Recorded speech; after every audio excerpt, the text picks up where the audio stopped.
បត់ទើបចប់បាំងដុកថ្ងៃនេះមានវាសនាពកបានជួបរៀននៅសាកលវិទ្យាល័យអូមិនភ្នំពេញចិត្តធ្លាប់ទន្ទឹងស្រមៃបំណងដាល់ពងอยู่ខាត់ថ្ងៃហើយលើស្រមៃคล้ายជាការពិតសៃនេត្រាជួបការមួយត្រង់ឃើញភ្លៀមរៀមអកន្លងរុំជួលបេះដូងរុំពើដួងចិត្តអូនងាយញញឹមឲ្យបងមានសង្ឃឹមពេកពិតវេលាស្គាល់គ្នា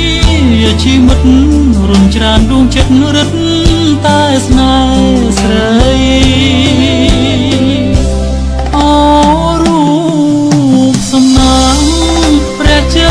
បរមានសូមកុំប្រកាន់ស្នាខ្ញុំក្មេងខ្ចីសូមជួយដឹងឮ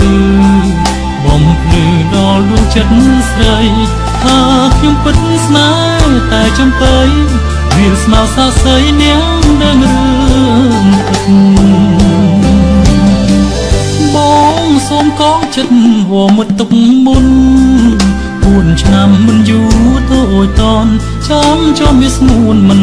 ខកដួងចិត្តចំបៃភូមិមិនល្អទាំងក្លិនល្អទាំងរូបពិតល្អទាំងឈ្មោះពីរូបជាប់ចិត្តបងសូមគៀកិតជាគូគោ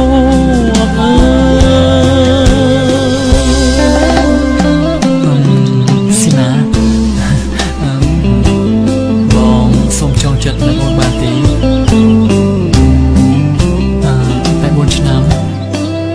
4 ឆ្នាំមកក្តីសង្ឃឹមនេះបងនឹងថែរក្សាហើយបងតស៊ូសម្រាប់អនាគតយើងទាំងពីរ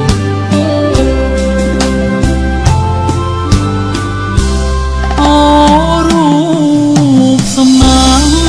ព្រះជ័យបរមានសូមកុំប្រកាន់ស្នាខ្ញុំក្មេងខ្ចីសូមជួយដឹងឮបំភ្លឺដល់ដួងចិត្តស្រីថាខ្ញុំពិតស្នេហ៍តែចំបៃវាស្មៅសាស័យនាងដឹងរឿ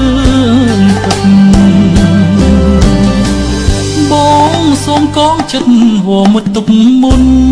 4 ឆ្នាំមិនយូរទៅអួយតនចំវាស្ងួនមិនខកដួងចិត្តចំបៃភូមិមិនល្អ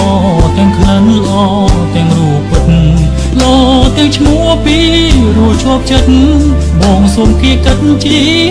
គូគោអើ